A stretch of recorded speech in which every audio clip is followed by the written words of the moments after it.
아파트 5채. 역시 부동산이 불패지. 이제 난 부자야. 한때 제 이름 앞에는 30억 자산가 라는 수식어가 붙었습니다.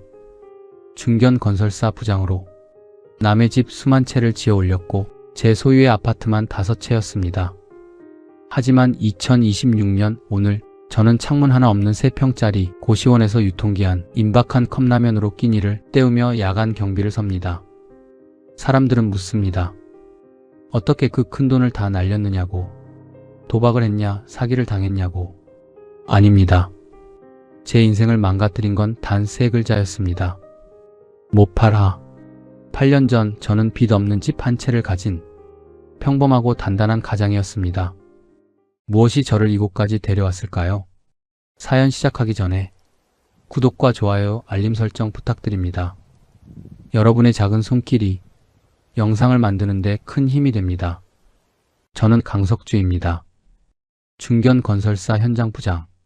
화려하지 않지만 흔들리지 않는 삶을 살아왔다고 그때는 믿었습니다.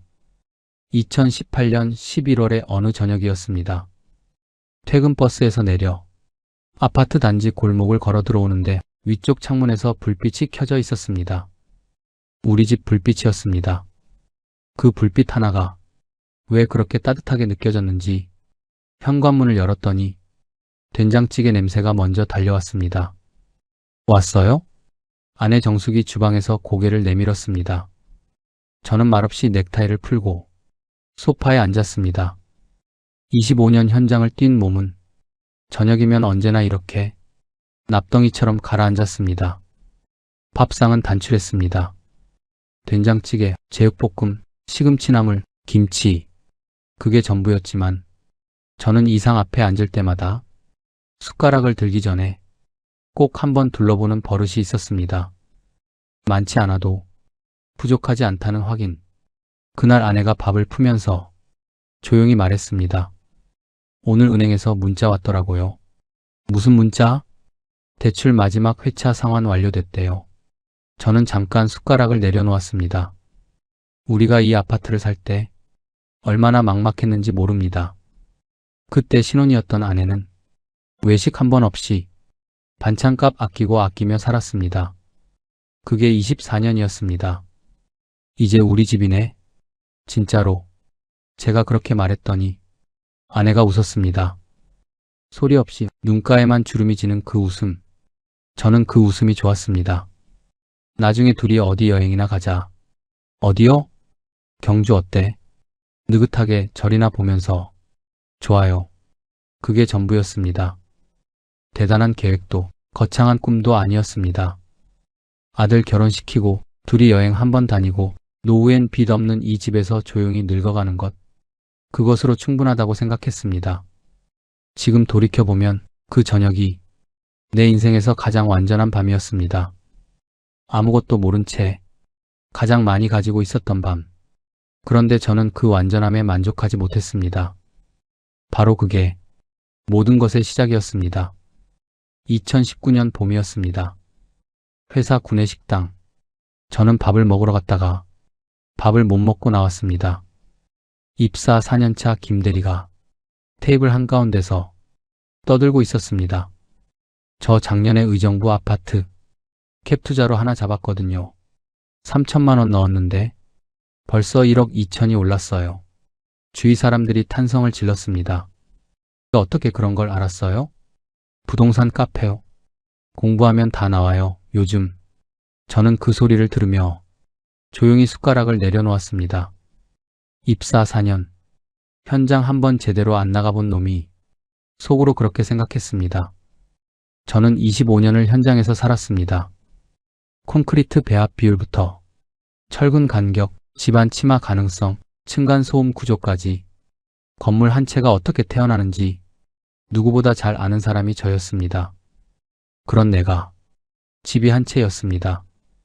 그날 저녁 저는 처음으로 부동산 카페에 접속했습니다.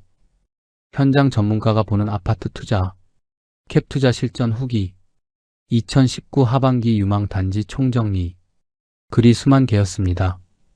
읽다 보니 이상한 감정이 올라왔습니다.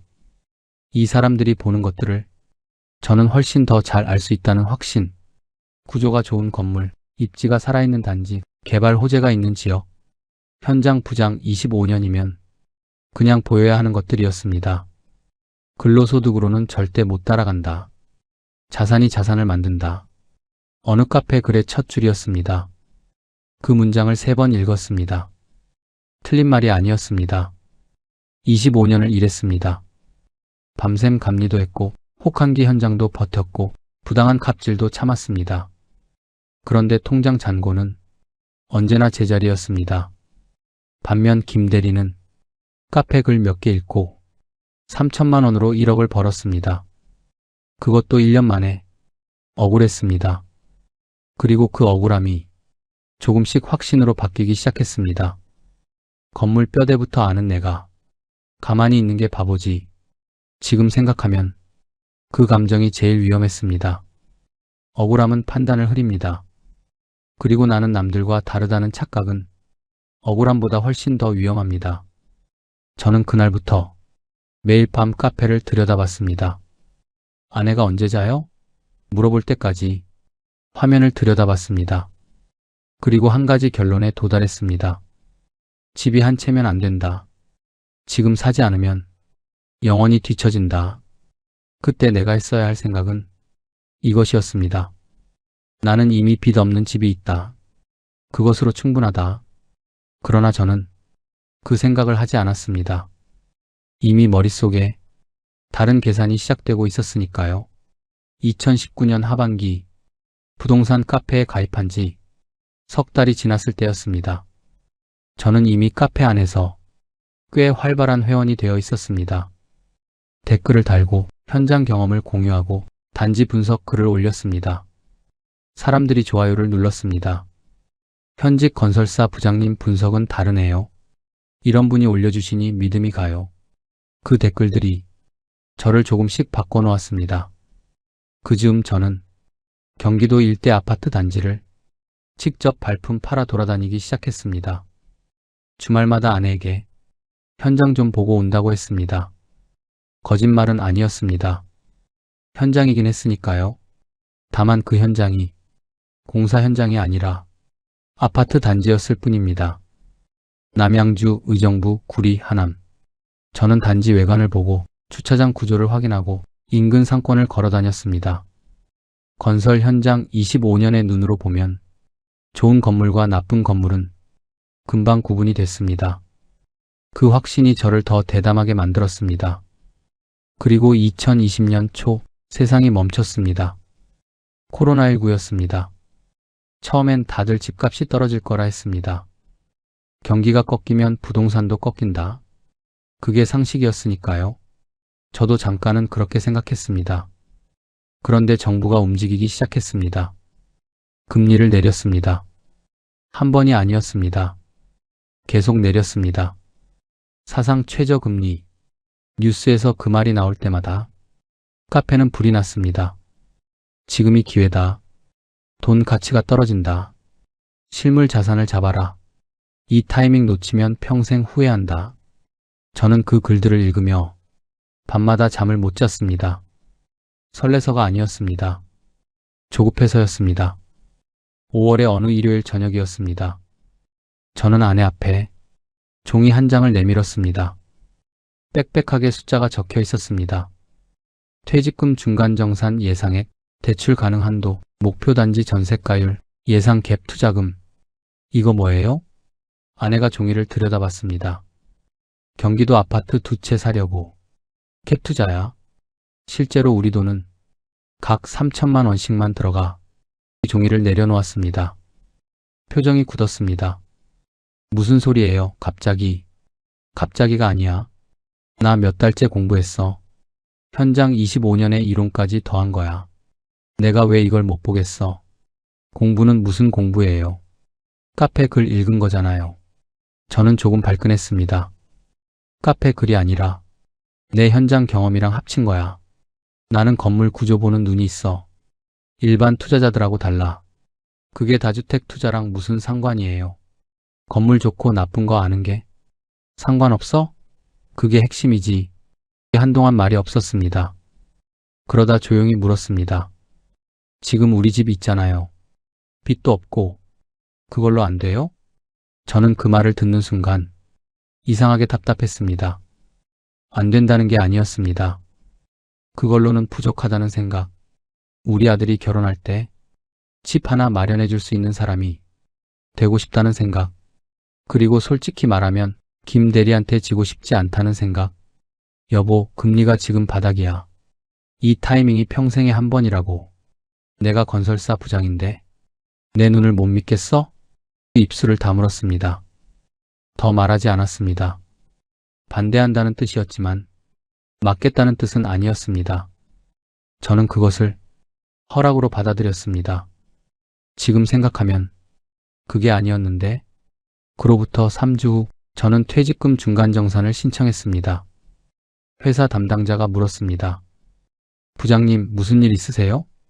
중간정산은 사유가 있어야 해서요. 주택 구입이요. 담당자가 잠깐 멈칫했다가 서류를 건넸습니다. 그리고 은행에 갔습니다. 대출 상담사가 설명했습니다. 지금 규제 지역 아니면 LTV 70%까지 가능하세요. 금리는 변동으로 가시면 2.3% 수준입니다. 2.3%. 저는 그 숫자를 들으며 손이 떨렸습니다. 이자가 너무 낮아서 계약서에 도장을 찍던 날 저는 남양주 별내 84제곱미터 한 채, 의정부 밀락동 59제곱미터 한 채, 두 채를 동시에 계약했습니다. 실제 제 돈은 두 채 합쳐 6천만 원이 채 안 됐습니다.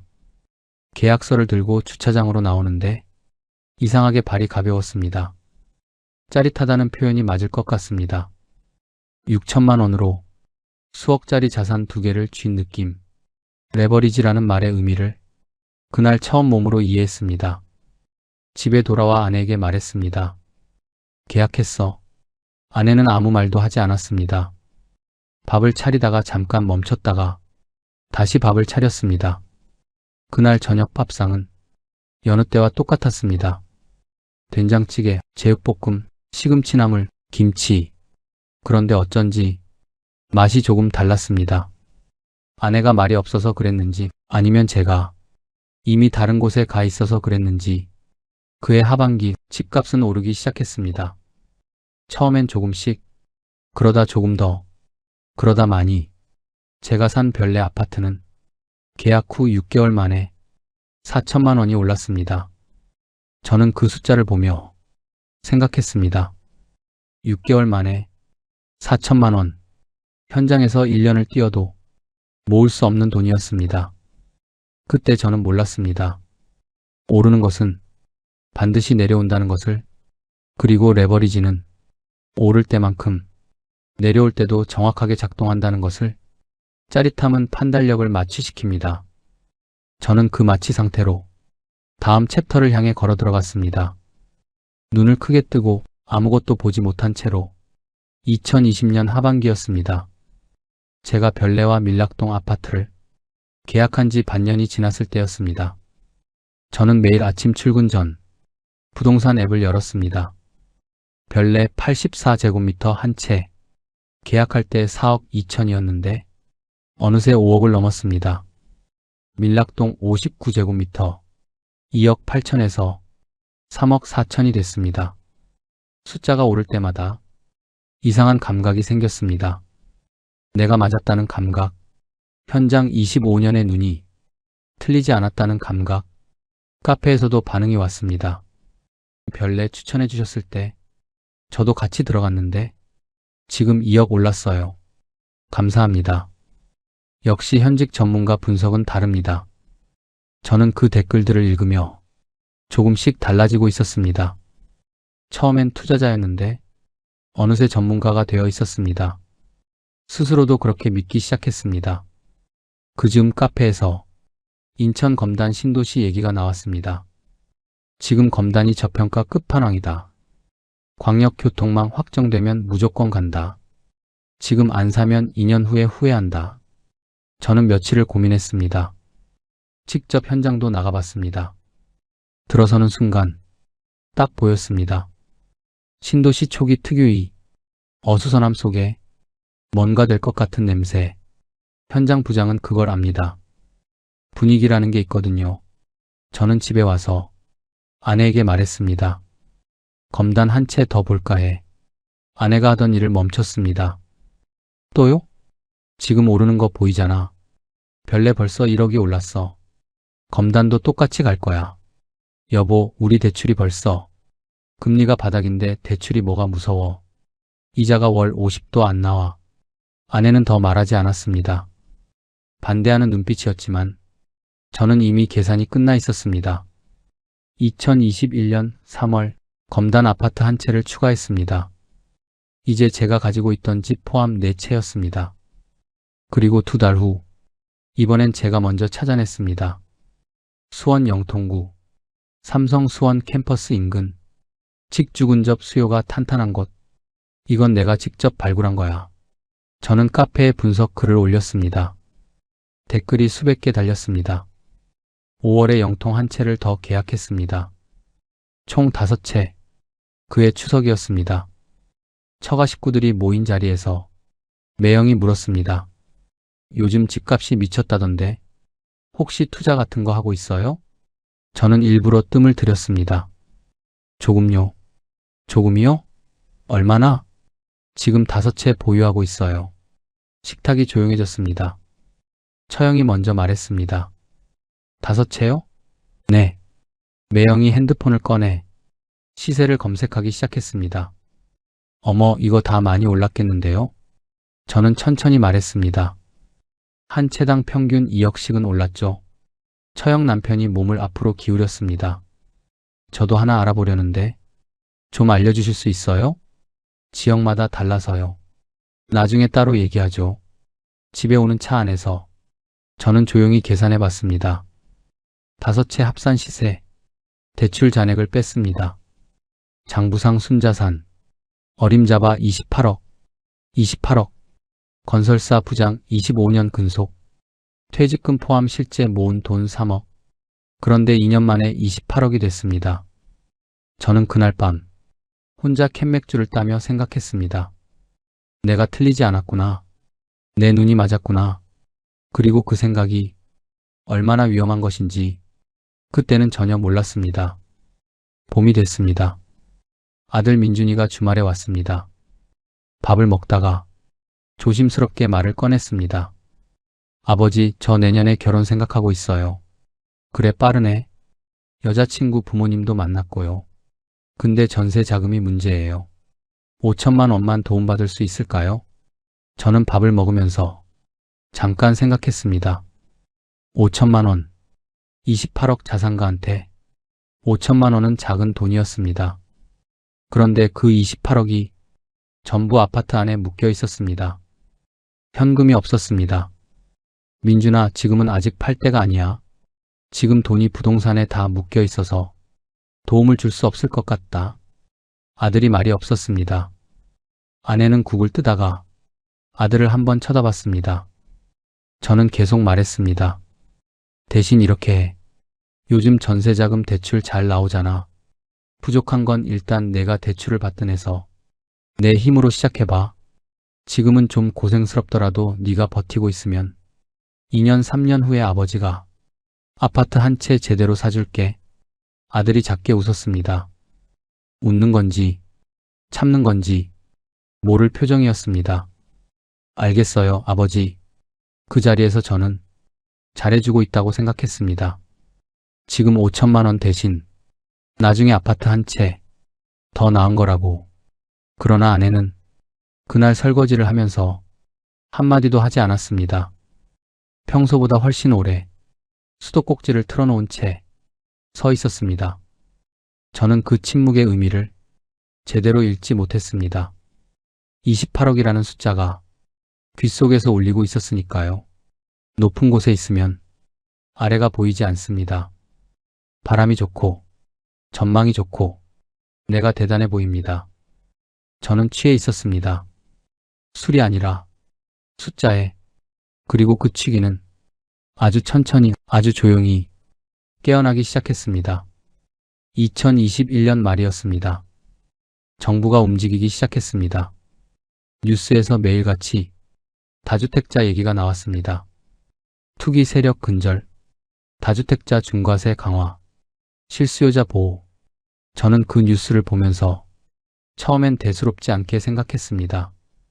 정부가 부동산을 잡겠다고 한두 번 한 게 아니었으니까요. 번번이 실패했고 집값은 오히려 더 올랐습니다. 이번에도 그럴 거라고 저는 믿었습니다. 그런데 이번엔 달랐습니다. 다주택자 양도세 중과, 보유기간, 주택수, 조정 대상 지역 여부에 따라 최고 세율이 75%까지 치솟았습니다. 현장 동료 박 부장이 점심을 먹다가 말했습니다. 석주야, 나 솔직히 말할게. 지금 팔아야 해. 이거 세금 폭탄 맞기 전에 한 채라도 정리해야 한다고. 얼마나 나오길래? 내 상황이면 한 채에 3억은 각오해야지. 두 채 팔면 6억 이상이야. 저는 그날 저녁 직접 계산기를 두드렸습니다. 별내 아파트, 취득가 4억 2천, 현재 시세 7억 1천, 양도차익 2억 9천, 여기에 다주택 중과세율을 적용하면 세금이 1억 8천이 넘었습니다. 한 채만요. 5채를 전부 정리하면 세금만 합산 5억에서 6억. 저는 그 숫자를 보며 손이 떨렸습니다. 내 안목으로 번 내 돈을 세금으로 내라고? 저는 혼자 중얼거렸습니다. 억울했습니다. 진심으로. 그날 밤 아내가 조용히 옆에 앉았습니다. 계산해 봤어요? 응. 얼마나 나와요? 다 팔면 세금만 5억은 넘어. 아내는 잠깐 말이 없었습니다. 그러다 천천히 말했습니다. 그냥 팔아요, 여보. 뭐? 세금 내고 남은 걸로. 우리 그냥 살아요. 민준이 전세도 해주고 우리 노후도 챙기고. 그게 낫지 않아요? 저는 아내의 말을 들으며 잠깐 멈칫했습니다. 틀린 말이 아니었습니다. 직접 계산기를 두드렸습니다.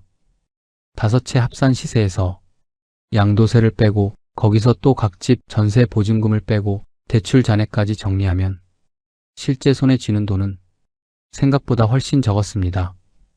그래도 7억에서 8억은 됐습니다. 빚 없는 집 한 채에 현금 7억이면 우리 부부 노후는 충분했습니다. 민준이 전세도 해줄 수 있었습니다. 그런데 못 팔아. 제 입에서 그 말이 나왔습니다. 왜요? 지금 팔면 세금이 너무 아까워. 조금만 더 있으면 규제 풀려. 정권 바뀌면 달라진다고. 그때 팔면 세금 훨씬 줄어. 아내가 저를 바라봤습니다. 뭔가 더 말하려다가 입을 다물었습니다. 저는 그게 포기하는 눈빛인 줄 몰랐습니다. 저는 그 장면을 수백 번도 더 떠올립니다. 그냥 팔아요, 여보. 그 한마디가 제 인생의 마지막 피상구였습니다. 그걸 알고 있었습니다. 저만 몰랐습니다. 세금이 아까웠습니다. 5억이 아까웠습니다. 그런데 지금 와서 생각하면 그 5억을 아끼려다가 제가 잃은 것들의 값어치는 도저히 계산이 되지 않습니다. 가족, 직장, 집, 자존심, 이것들의 합산 가격이 5억보다 쌀 리가 없었습니다. 그러나 그때의 저는 계산기에 세금 숫자만 보였습니다. 나머지는 보이지 않았습니다. 저는 버티기로 했습니다. 정권이 바뀌면 된다. 규제가 풀리면 그때 팔면 된다. 그 믿음 하나로 버티기에 들어갔습니다. 2022년 3월 정권이 바뀌었습니다. 새 정부는 다주택자 규제를 일부 완화하겠다고 했습니다.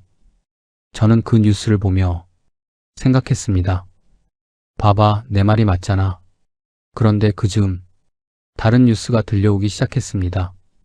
미국이 금리를 올린다. 한국도 따라 올린다. 저는 그 뉴스를 보면서 이상하게 가슴이 서늘했습니다.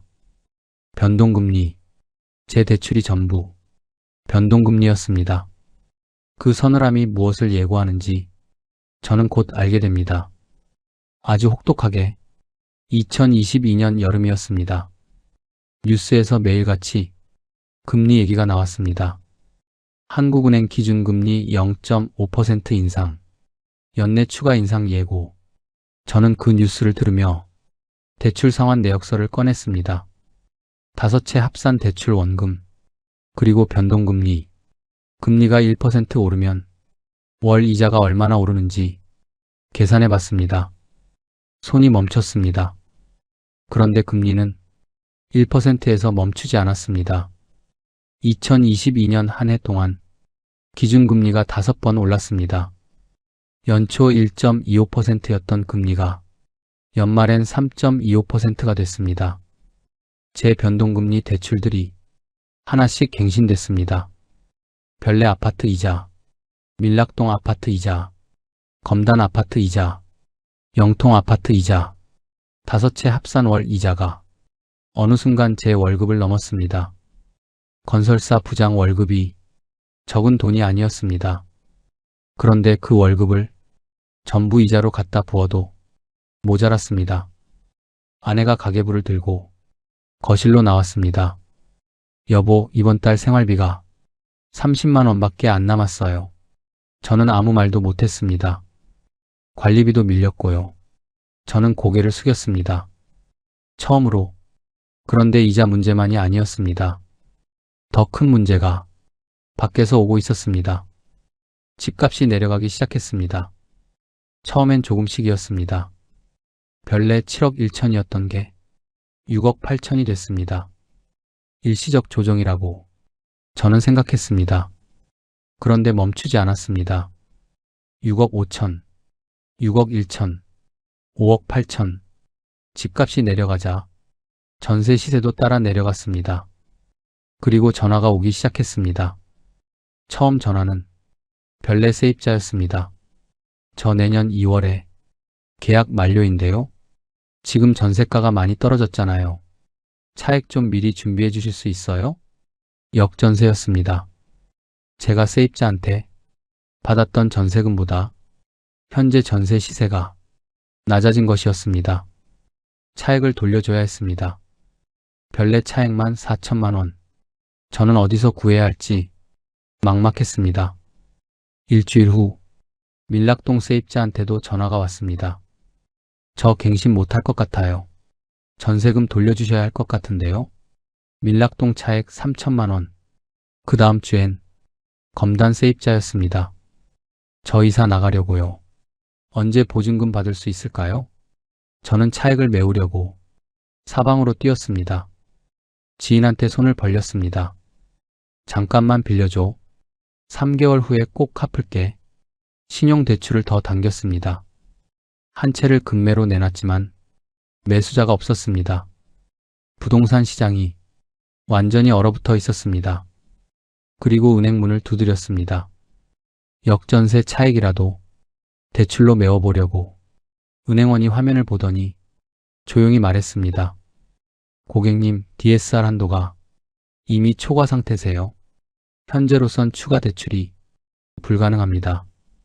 저는 그 말을 들으며 창구 앞에 멍하니 앉아 있었습니다. DSR, 총부채원리금 상환 비율. 제가 갚아야 할 원금과 이자가 소득 대비 한계를 넘어섰다는 뜻이었습니다.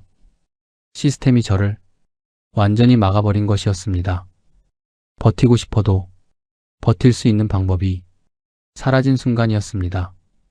은행을 나오는데 다리에 힘이 없었습니다. 25년 현장을 뛰며 어떤 악천후에도 흔들리지 않던 다리였는데 그날 이후로 현장에서도 집중이 안 됐습니다. 도면을 보다가 계산기를 두드렸습니다. 감리 일지를 쓰다가 세입자 연락처를 확인했습니다. 그러다 문득 이런 생각이 들었습니다. 나는 25년 동안 남의 집 튼튼하게 짓는 것만 고민해왔구나. 철근은 어떻게 배근해야 하는지, 기초는 얼마나 깊이 파야 하는지, 균열은 어디서 시작되는지. 그런데 정작 내 인생은 기초 공사부터 다 무너지고 있었습니다. 회의 중에 진동이 울리면 가슴이 철렁했습니다. 후배가 한 번은 물었습니다. 부장님, 요즘 어디 아프세요? 안색이 많이 안 좋으신데. 괜찮아. 피곤한 거야. 괜찮지 않았습니다. 현장에서 울리는 세입자 전화를 화장실로 들어가서 받았습니다. 회사에서 알면 안 됐습니다. 이러시면 저도 내용 증명 보낼 수밖에 없어요. 법적으로 처리하겠습니다. 전세 보증보험 청구할게요. 수화기를 들고 변기 뚜껑 위에 앉아서 그 말들을 받아냈습니다. 밤이 더 문제였습니다. 아내는 잠을 못 자는 제 옆에서 아무 말도 하지 않았습니다. 등을 돌리고 누워 있었지만 숨소리로 알 수 있었습니다. 아내도 잠을 못 자고 있었습니다. 우리 부부는 한 이불 아래서 각자 다른 어둠 속에 누워 있었습니다. 말 한마디 없이 2023년 가을 별내 아파트 세입자가 전세 보증보험을 청구했습니다. 보험사에서 세입자한테 보증금을 돌려주고 저한테 구상권을 청구했습니다. 그 통지서를 받던 날 저는 퇴근길에 중계동 우리 아파트 단지 벤치에 한참을 앉아 있었습니다. 처음 이 벤치에 앉았을 때 아내가 옆에 있었습니다. 우리 집이에요, 진짜로. 그때 했던 말이 귓속에서 들렸습니다. 저는 그 벤치에서 한동안 일어나지 못했습니다. 일어나면 다음 일이 시작될 것 같아서 2024년 1월이었습니다. 새해 첫날 저는 거실 소파에 앉아서 아무것도 하지 않았습니다. 텔레비전도 켜지 않았습니다. 핸드폰도 내려놨습니다. 그냥 앉아 있었습니다. 아내가 주방에서 미역국을 끓이고 있었습니다. 생일도 아닌데 새해 첫날엔 꼭 미역국을 끓이는 아내의 오래된 습관이었습니다. 냄새가 거실까지 왔습니다. 저는 그 냄새를 맡으며 눈을 감았습니다. 작년 한 해가 주마등처럼 지나갔습니다. 역전세 차액 톡촉, DSR 초과로 막힌 대출, 보증보험 구상권 청구, 급매로 내놓은 집에 연락 한 통 없던 석 달, 그리고 통장 잔고. 아내가 국그릇을 들고 나왔습니다. 먹어요. 저는 고개를 들었습니다. 아내의 얼굴이 작년보다 많이 늙어 있었습니다. 아니, 제가 그동안 제대로 본 적이 없었던 것일 수도 있었습니다. 미역국을 한술 떴습니다. 짰습니다. 아내가 간을 잘못 맞춘 게 아니었습니다. 제 눈에서 뭔가가 흘러내리고 있었습니다. 저는 얼른 고개를 숙였습니다. 여보, 아내가 조용히 불렀습니다. 응, 올해는 어떻게 할 거예요? 질문이 아니었습니다.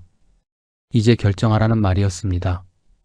저는 숟가락을 내려놓고 오래 생각했습니다.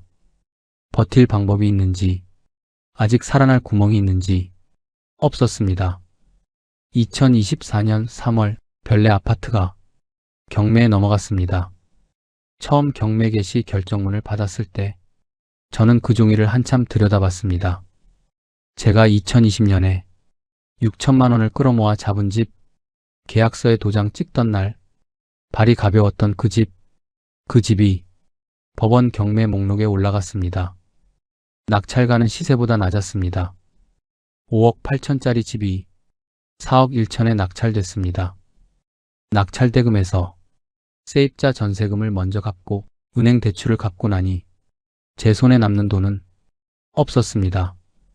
오히려 부족했습니다. 한 채가 사라졌는데 빚은 그대로였습니다. 5월엔 밀락동이 넘어갔습니다. 6월엔 검단이었습니다. 경매가 진행되는 동안 저는 출근을 했습니다. 현장 감리를 했습니다. 도면을 검토했습니다. 후배들 지시를 내렸습니다. 아무 일도 없는 것처럼. 그런데 어느 날 아침 인사팀 과장이 저를 불렀습니다. 부장님, 잠깐 시간 되세요? 작은 회의실이었습니다. 인사팀 과장이 서류 한 장을 내밀었습니다. 저는 그 서류를 보는 순간 머릿속이 하얘졌습니다. 급여 압류 통지서였습니다. 채권자가 법원을 통해 제 월급을 압류한 것이었습니다. 부장님, 이게 회사로 날아왔어요.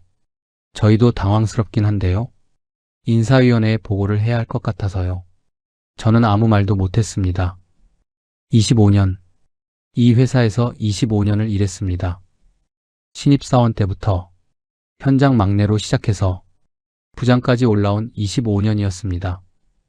그 25년이 이 서류 한 장 앞에서 무너지고 있었습니다. 부장님, 인사팀 과장이 조심스럽게 말했습니다. 혹시 정리하실 생각은 없으세요? 명예퇴직 쪽으로 가시면 퇴직금이라도 좀 더 챙기실 수 있거든요. 이대로 가면 회사 입장에서도 조치를 취할 수밖에 없어서요. 명예퇴직, 이름은 명예지만 명예로운 게 하나도 없는 퇴직. 저는 창밖을 봤습니다. 회사 앞 공사 현장이 보였습니다. 크레인이 올라가 있었습니다. 타워 크레인 기사가 저 높은 곳에서 작업을 하고 있었습니다. 저 자리에서 보면 세상이 어떻게 보일까? 저는 고개를 돌려 인사팀 과장을 봤습니다. 언제까지요? 이번 달 말까지 결정해서 말씀해 주세요. 집에 돌아와서 아내에게 말했습니다. 나 회사 그만둬야 할 것 같아. 설거지를 멈췄습니다. 언제요? 이번 달 말. 급여 압류 통지서가 회사로 날아갔어. 인사팀에서 명예퇴직 권유했어. 아내가 천천히 수도꼭지를 잠갔습니다. 그리고 돌아섰습니다. 저는 아내의 얼굴을 봤습니다. 울 것 같았습니다. 그런데 울지 않았습니다. 이미 눈물이 다 말라버린 사람의 얼굴이었습니다. 당신이 한 거잖아요. 아내가 말했습니다. 낮고 조용한 목소리였습니다. 내가 그만하자고 했잖아요. 그때 팔자고 했잖아요. 민준이 전세도 해주고 우리 살자고 했잖아요. 저는 고개를 들 수가 없었습니다. 당신 욕심이 우리를 망쳤어요. 그 말이 공기 중에 오래 머물렀습니다. 저는 반박하지 않았습니다. 틀린 말이 단 하나도 없었으니까요. 그날 밤 아내는 안방에서 자지 않았습니다. 작은 방으로 들어가 문을 닫았습니다. 저는 거실 소파에 누웠습니다. 천장을 보며 새벽까지 잠을 못 잤습니다. 그달 말 저는 25년 다닌 회사에 퇴직서를 냈습니다. 정년까지 2년 반이 남아 있었습니다. 퇴직하는 날 후배들이 조촐한 자리를 마련해 줬습니다. 꽃다발을 받았습니다. 저는 웃으며 사진을 찍었습니다. 웃을 수 있다는 게 신기했습니다.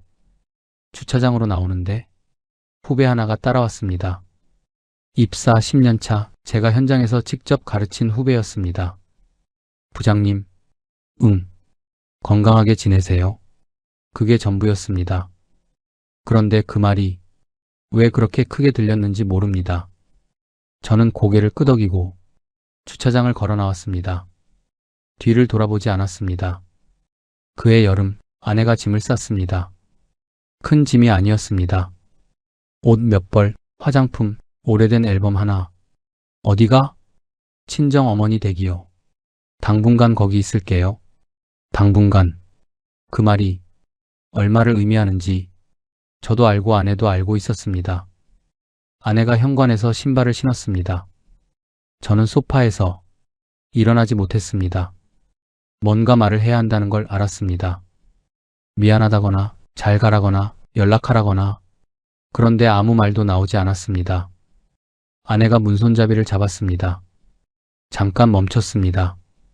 돌아볼 것 같았습니다. 돌아보지 않았습니다. 문이 닫혔습니다. 저는 그 닫힌 문을 한동안 바라봤습니다.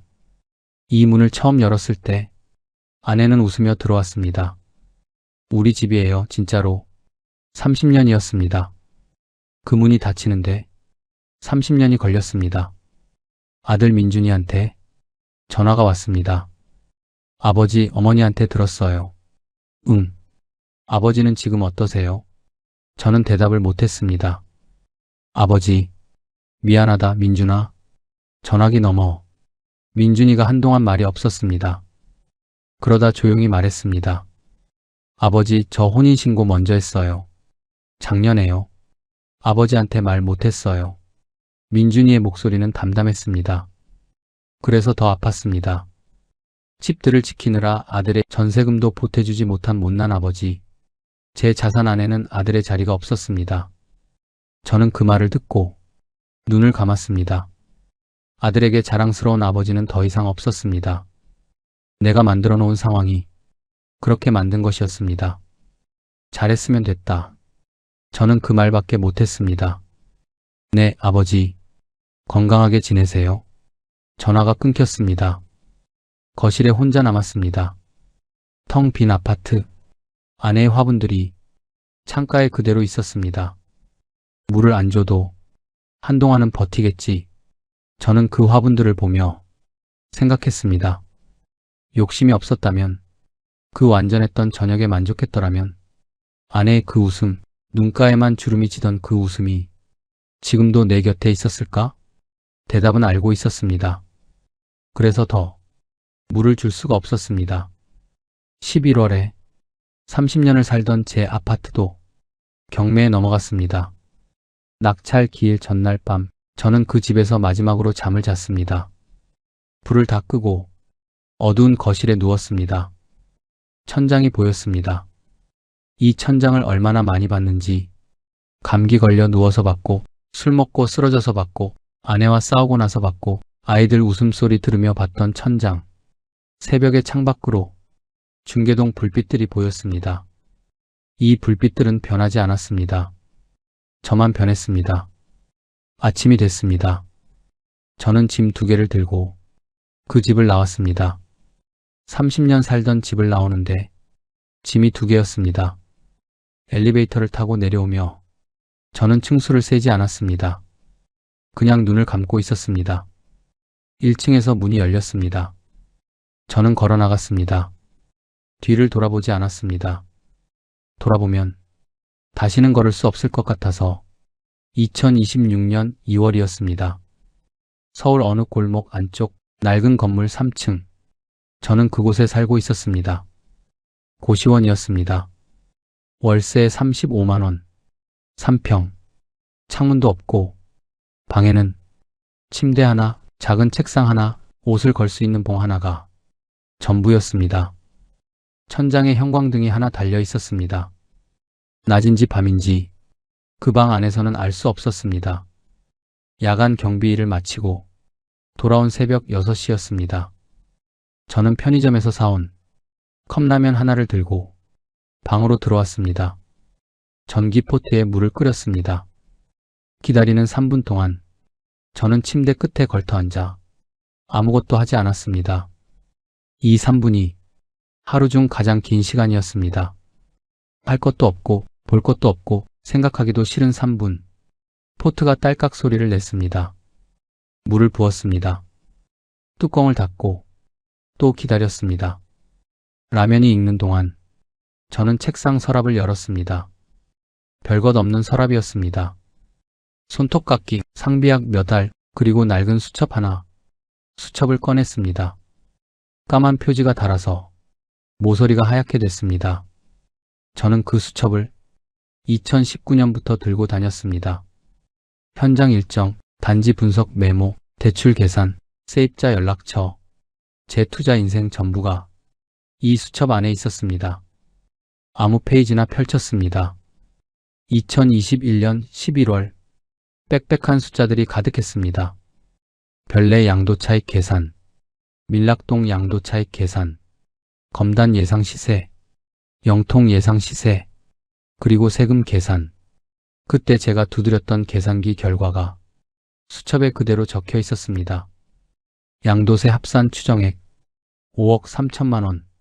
그 옆에 제 글씨로 적혀 있었습니다. 못 팔아. 그 글자를 보는 순간 가슴 어딘가가 무너졌습니다. 못 팔아. 3글자였습니다. 그 3글자가 제 인생을 바꿔놓았습니다. 5억 3천이 아까웠습니다. 그런데 그때 팔았다면 세금 내고도 7억 가까이 남았습니다.